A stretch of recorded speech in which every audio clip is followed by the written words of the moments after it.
Hey, I'm Trace Barnett and welcome to Garden Party. Today, I'm gonna show you how to make a spectacular 4th of July party that your guests are gonna ooh and ah over, and you're gonna be the host of every 4th of July party from here on out.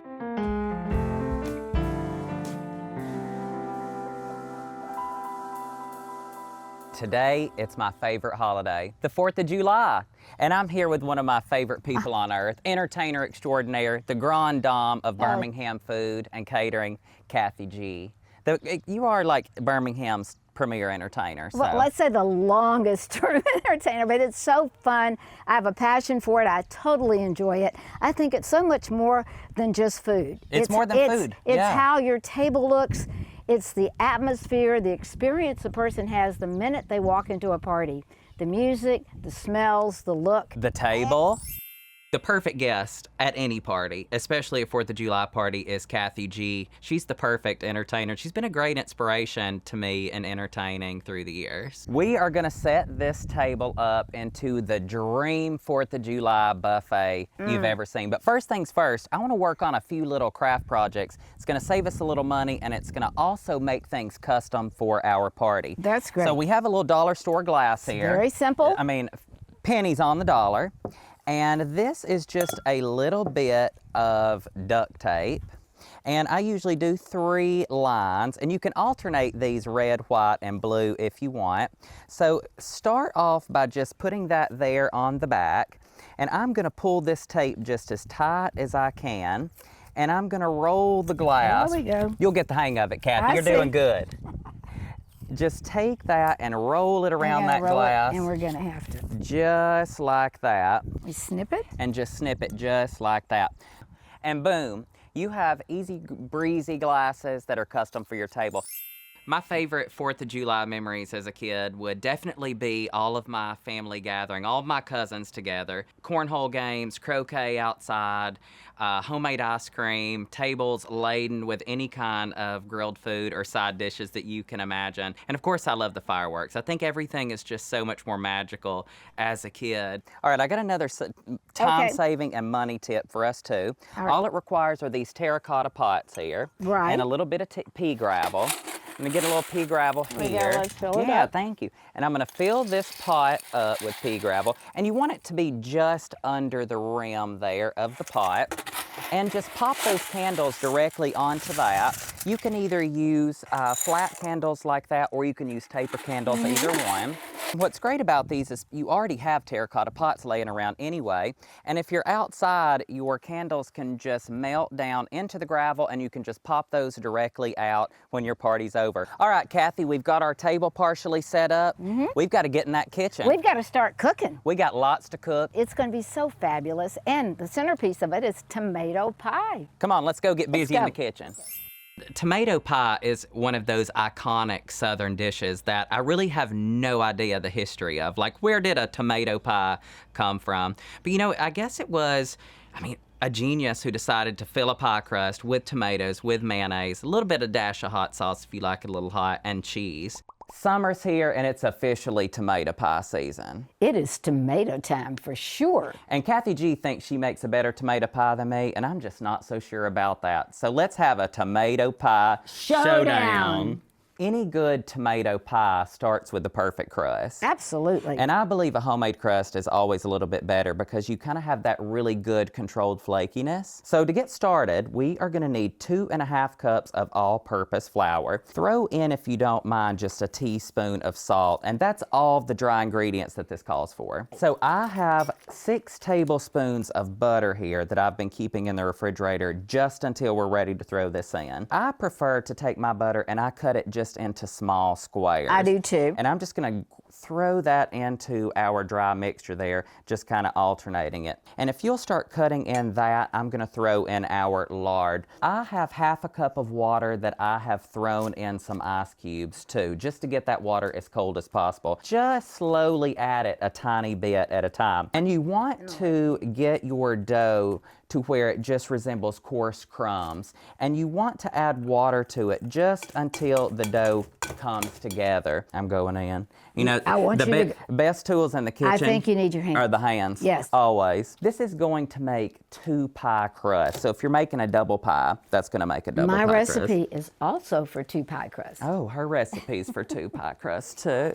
So you want to form your dough just into a ball simply by folding it over, because you don't want to overwork your dough, because then it's going to be tough, and nobody wants a tough crust. I'm going to give this one to you, and what you're going to do is take it and just smush form it a little ball. form it into a little disc. Or do you form yours into a ball? I kind of do it. Well, a flat. Flat ball. Flat ball. Would you call a flat ball a disc? I guess so. Let's wrap our dough in parchment paper here. If you were going to use this same day, let this at least chill 30 minutes to 2 hours. Definitely. And the longer that you let this chill, I'm sure you know from experience, the better it is to roll out. So let's head to the fridge and pop these in. Okay. So we've just pulled our chilled pie dough out of the refrigerator, and you don't want to waste any time here. Get ready and start rolling. Right, both recipes. And you want to do an ample amount of flour on both sides. So I just take it and I just double over, almost like I'm making a biscuit dough. Let's have a little bit more. Oh, you need a here. little bit more? I'm not trying to sabotage your pie crust or anything. She's gonna hit me in the head with a rolling pin before it's over. That's why we have these. Okay. Instead of just going rogue with it, you kind of evenly roll it out. Now, you want this to be rather thin, so anywhere from 1/4 of an inch to 1/2 inch, and you want just under an inch of overhang when you put this into your pie dish. Show me what you're doing just here. Take your roller. Okay. And you can do this and roll your dough. Look at that, how look at this. beautiful. And you don't have to pick it up and struggle with it. And let's just put it right over here and unroll it. Just look at that magic. Once we get it into the pie, I like to take mine and just fold over that excess crust. And if you have edges that aren't so pretty, what we're gonna do is we're gonna crimp them. And all you do is you just take your fingers Just like pinch this, it. and you just press that one finger directly in there. So you want to go ahead and pre-bake your crust for a tomato pie. If you threw your tomato pie directly into this, what's it gonna be, Kathy? Soggy. Soup. And nobody wants a soupy, soggy pie. That would, I mean, that's blasphemy in the South, I think. Absolutely. So all you need is a little bit of parchment paper and, you know, loosely mold that into your pie there. And just some dried beans. And I'm gonna pour that directly into that. And if you would just smooth that out a little bit for me. To weight it. And that weight is going to keep our pie from puffing up and going a little bit wonky when it's in the oven. So we're going to throw this in a 375-degree oven. You're going to want to bake this 15 to 20 minutes. Pull it out, remove the parchment paper, and then take a fork and just stick a few fork holes in there. And I throw it in for another, usually 8 to 10 minutes, just to get that brownness that we really like in the tomato pie. Sounds good. So let's stick this in the oven. Okay. Now it's time to talk tomatoes. So tomato time it Love is. tomato time. You want to cut these in like a 1/4 inch thickness. I've taken a colander here and I've put this over a large bowl. Right. And I'm just going to take all the tomatoes in one single layer. Now, and if you would salt these for me really quickly, just the tiniest bit of salt is going to draw out so much water. we're going to put a drizzle of balsamic. I love Some that. aged balsamic. Just a touch. And a touch of chopped basil. So In the pie. In the pie. on this too. Oh, you put it on it too? Just a little bit. You There we put a go. little chopped basil on Just a your little bit, tomatoes just to give it already? a little more Just that flavor. extra flavor. It just does. I like that Kathy G has a little bit of flavor around every corner. You want to leave these in your colander for half hour to an hour. Really just as long as you can let these sit, just let all of that liquid drain off. Now's the time to make the most important part of the tomato pie, and that's the filling. Absolutely. The yummiest part. Delicious. Here's the mayo. Let's start with throwing a little bit of mayo in there, and this is 1 cup of mayonnaise. Come on, cheese us up, Kathy, cheese us up. Oh, we're going to cheese it up. So this is just regular old cheddar. This is regular. And sharp cheddar? Sharp cheddar, the sharpest you can get. Okay, we're going to put a 1/2 cup of feta. I love the feta edition too. Now I think tomatoes as being Italian too. Oh yeah, Italian. I just So we're planted some. definitely going to put Parmesan. It's about a half a cup of onions Right. and it's a few cloves of garlic. I've went ahead and sauteed those.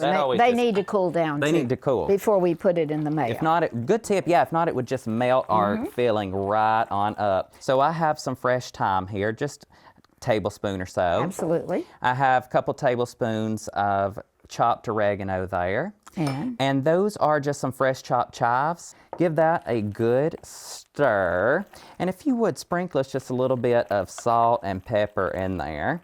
All right, we've got that perfectly combined. It looks beautiful. Let's throw it in some crust. We got our pie crust out of the oven, piping hot. The filling looks perfect. Let's make the ultimate tomato pie. I'm gonna take an ample spoonful right here and I'm gonna throw that right in the bottom of our pie crust. I'm gonna take our tomatoes that we have drained and I'm going to put just one thin layer here. And then I'm gonna go in again and put another layer of our filling. Smooth those out in a good even layer. Have just a little bit more filling. I like to fill mine right directly up to the top. So a little bit of cheddar directly on top. I'm going to throw this in a 375-degree oven. I cook mine for about 30 to 35 minutes, just until the cheese is melted. Here we go, moment of truth. It's always like the first pancake. How's that first piece of pie going to do? And look at that. Oh my gosh, I just lost one little part. Cheers. Bon appetit. Bon appetit. Or as they say in Alabama. That's some good eating, y'all. There you go. So whenever I'm setting up a party table, any kind of party table, I want it to be functional. And for the most part, the 4th of July is not like a formal set-down kind of occasion. So I like to set up a buffet. Also feel free to kind of get a little creative. Throw some herbs in there that you may already have on hand from the dishes that you had cooked. Throw the greenery in. But my biggest tip when I'm ever doing a table is more is always better. Now let's make my luncheon corn salad. This iconic dish is always on my table in the summer whenever I'm entertaining. And of course, the star of our corn salad is the corn itself. First things first, let's remove the husk and also the little silks. Be sure to remove as much of the silks as you can before you pop this into our pot. So once you have your corn shucked and all of the little silks removed, we are going to plop this into a pot of water. Just cover the corn slightly. You want to bring this to a boil and let it boil away for 3 to 4 minutes. I immediately take my corn and plunge it into a cold ice bath. The reason for the ice bath is it's going to preserve that really pretty, vibrant color that we want in our corn. So a tip when you are cutting corn off the cob, and this goes if you're making corn salad or fried corn, take a bread knife that has really fine serrades on it. Remove the end of your corn, just saw it off and throw that into our scrap bowl. And start at the top, of course watch your fingers, but simply just take your serrated knife and work your way down through the corn. Now one of my favorite things as I make my corn salad is I really love when the corn comes off in these almost like clumps. Keep them like that if you can in your corn salad because that just makes for the perfect corn bite. And also it's really pretty. So now that we've removed all of our corn kernels from the cob, I'm going to take 3 tablespoons of olive oil, 3 tablespoons of white wine vinegar, just about a half a teaspoon of pure black pepper, half a teaspoon of salt, and I'm going to give that a good whisk. That is going to be the ingredients that bind everything together. And you're probably thinking, how in the world does those small amounts of oil and vinegar translate? But believe me, it does. Add your kernels directly into a large mixing bowl. I'm going to start just throwing in all of our ingredients. Some bell pepper, a couple of stalks of celery. The one thing that you need to pay attention to in this recipe is just make sure all of your vegetables are cut in unison. Just kind of keep them all in the same shape. That way the bites are equal. Just a little bit of red onion there. I love the color of the red onion and that little bit of bite. And then just some tomato tomatoes, cherry tomatoes that have been halved, fresh out of the garden. And I'm gonna add in half a cup of cucumber. And I have peeled this cucumber and removed the seeds also. I'm one of those people. There's two types of people in the South that eat cucumbers. Either you leave the seeds in them or you take the seeds out. I take them out because my mama would haunt me if I left the seeds in there. And so I'm gonna go in directly with my hands and I'm going to just lightly toss this all together. I'm using my hands ever so gently to toss this because I really want those kernels to stay together.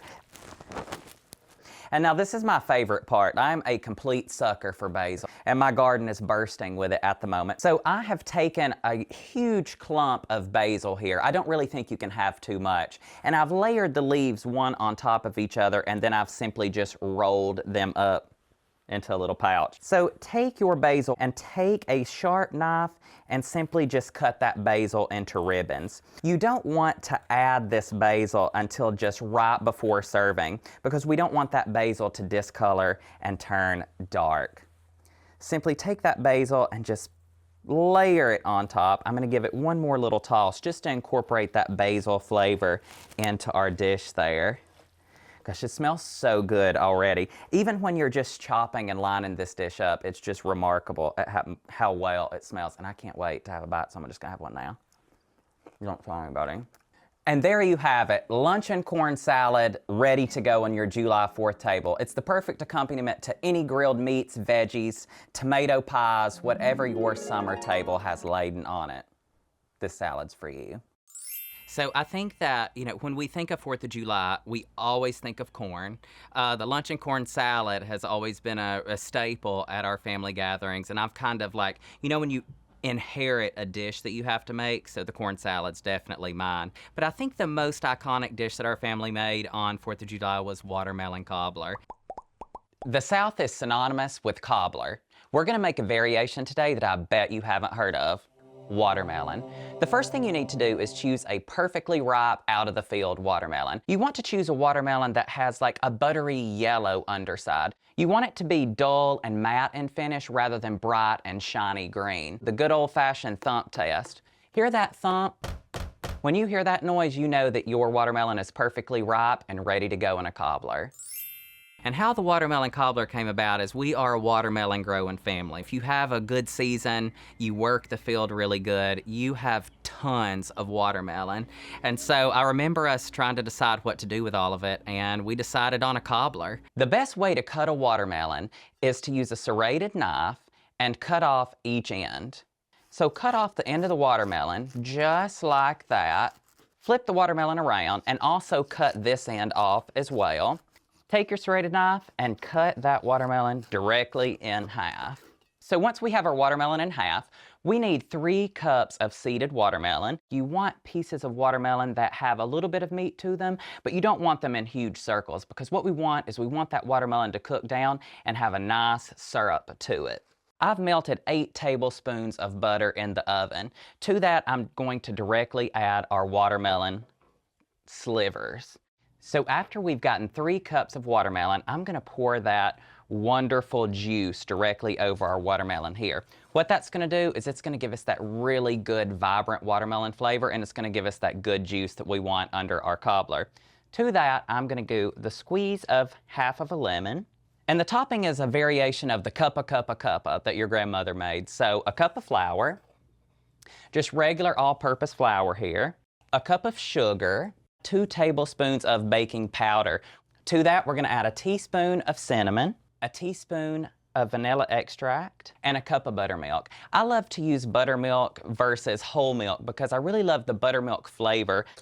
Now let's add our topping to our watermelon. Now this is the age-old question. Do you add the fruit first or the topping and then the fruit? I'm gonna do what my mama did and I'm gonna add my topping directly over our watermelon.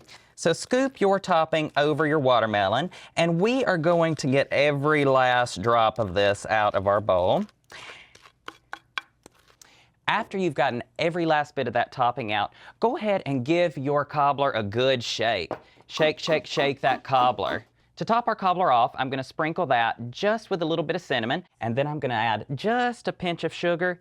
I'm gonna top it with that. What that's gonna do, that's gonna brown off really nicely, and it's gonna give our topping a really good texture. Transfer the cobbler to a 400-degree oven, and you want to bake that for around 30 to 35 minutes, just until the top is golden brown. The long 35 minutes of waiting for our cobbler has now passed, and it's time to eat it. So I love to just scoop out beautiful big piece of that cobbler, and look how gorgeous the watermelon turns out. And then the bright color of the watermelon is just gorgeous for a summer party. A sprig of fresh mint, and I'm ready to go. Let's eat it. Hot watermelon cobbler, fresh out of the oven, just like your mama would have made, only better. Don't tell her I said that. So whenever I'm planning a menu or setting a table full of dishes for a party, and also if I'm having people bring things, the best thing to do is go ahead and create a menu beforehand. Think about like, oh, well, I'm having a tomato pie. What would be a perfectly cool, refreshing side dish to that is definitely a corn salad. So especially when it's summer and it's really hot and you're eating outside, make sure you balance your dishes so that you have dishes that are on the heavier side and maybe sides that complement it on the lighter side, whether it's a cooler dish, a little bit of a lighter dish. Just make sure they mesh well together. Really love the lemon poussettes because they're really cool and refreshing, and so they're not a very heavy dessert on a hot day. So to begin our lemon poussettes, or however you want to say it, let's start off with 16 ounces of heavy cream, which is roughly about 2 cups. Pour that directly into a saucepan, and I'm going to turn our heat on to medium-high. What we don't want to do is scald that cream. To our cream, let's pour in a 3/4 a cup of granulated sugar. Now, straight up granulated sugar, you do not want to use sugar in the raw here. You do not want to use any brown sugar. So I'm going to give this an ample stir just to kind of stir away any of that sugar. We want the sugar to dissolve into the cream because it's going to help thicken it up when we pour it into our containers. So I'm going to let that hang out. Meanwhile, I'm going to take our lemons, and I'm just going to have those right down the middle. So using a slotted spoon, I'm using an old grapefruit spoon today. I'm just going to take our spoon and loosen up the flesh of the lemon just like that into a sieve that I have over a bowl. Now that I've got that loosened up, I'm just going to simply take my hands and kind of pull that away from the flesh. And it comes out rather nicely, so there's really not much cleaning up to do after that. You want to be sure and just leave a really nice thick lemon rind here so it becomes a really good vessel for our filling. I'm going to follow this process with the rest of our lemons. You need 1/2 cup of lemon juice, which is roughly about 4 lemons. So while we're working on our lemons here, our heavy cream and sugar here has just came to a boil. What I'm going to do is I'm going to reduce that to a simmer. Just a simmer where it's just ever bubbling ever so slightly. You're going to want to cook this 3 to 4 minutes and just until it starts to thicken. So now that I've got all of my lemons nice and cleaned out, I'm just going to take my hands here, which were washed yesterday, so they're pretty clean, and I'm just going to smush all of the juice that I can out of the lemon's flesh and into this bowl here. Use a fine mesh sieve and just get all of that juice we can out of the pulp. We don't want any of that residual pulp or any of the seeds in our juice here because that's just going to cause problems for us later. So while that's draining, I'm going to take a zester and I'm going to just zest 1 whole lemon.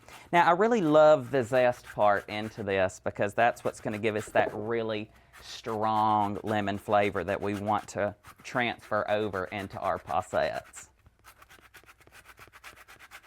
When you're zesting your lemons, just be sure and zest only the outside pretty portion of the rind. You don't want to get any of that white pith because the white pith is bitter and we do not want that in our desserts. So that's ample amount of zest there. I am going to put our zest and our lemon juice right into this pot. I'm going to remove it from the heat. Look at all that liquid gold going in. And give that a good stir. So once you removed your filling for our Possets, possets. I've said it different ways throughout this video, so figure out which way you like best and just call it that. I'm going to pour that through another fine sieve. I just want to remove any of the lemon pulp, and I also want to remove that little bit of zest. I've let the zest just kind of hang out in this hot filling for a hot minute, just so we can get that really concentrated flavor there. You don't want to leave the zest into your dessert too, because when you have a smooth, creamy dessert, you don't want to be biting down on that zest. Set this to the side, and now comes the fun part. I love to fill the containers with our filling here. And when I say containers, I mean our little bitty lemon boats. So I'm going to take our bowl, and I use a bowl that has a spout, and what I'm going to do is I'm going to pour our filling just into our lemons there. Pour it all the way to the top, and we will transfer this to the refrigerator. And one of my favorite things to keep your lemons from falling over when they're in the fridge is I simply like to use an egg carton. I cut the egg carton apart with a pair of scissors, and it's the perfect little ledge for them to rest on while they chill in the fridge. Let's get all these lemons filled up. And so now that we have all of our containers filled, let's put those in the fridge for a minimum of 4 hours. Now that we are sufficiently set and chilled here on our beautiful desserts, now's the time to garnish up our lemon possets here before we serve them. I've taken a pair knife and I've just made ever the smallest little slivers of citrus there. I'm going to put those right on our desserts. I'm also going to top that with just a little bit of a mint leaf, because mint is such a good thing to have in the garden for garnishes. And I'm also going to add some edible flowers. So if you have any pansies or violas hanging out in your garden, now's the perfect time to adorn some desserts with those too. Now optionally, if you really want to get in depth, you can take a kitchen torch and brulee the top of these, but I always skip that step because I simply just can't wait any longer. Plus, look how pretty they look anyway.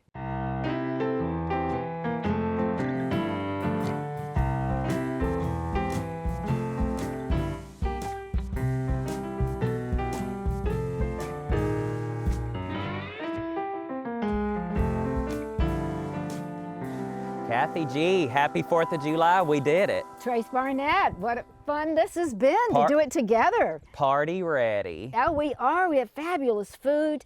And look at how it's set up. I love risers. I think you have to have some elevations, not just put food flat on the table, and you can use anything to elevate your risers. And you know what I love, Kathy? What do you love? I love some versatile things like baskets, galvanized buckets. I love to pack all of my outdoor stuff into them old suitcases, haul them right on outside, layer them up on the table, and your guests are going to be amazed. Great idea. And greenery. Don't forget to soften the table, whether it's some greenery out of your yard, some herbs are wonderful, and they have a fabulous scent. Oh, they smell fabulous the whole evening. And guess what it's already doing to me? It's making me hungry. Oh, the piece de resistance. The piece de resistance, dessert time. Oh, yes. Cheers. Cheers. Oh, beautiful. Oh, my God. Oh, That this tastes, is divine. It tastes just like summer in a bite, and it's also so refreshing. It's so, look at this presentation. There's just fireworks booming gorgeous. all in our mouth. Yeah. Happy 4th of Happy July, 4th of y'all. July. Find us on Alabama Public Television's YouTube, where you can watch us anytime. Yeah, Kathy.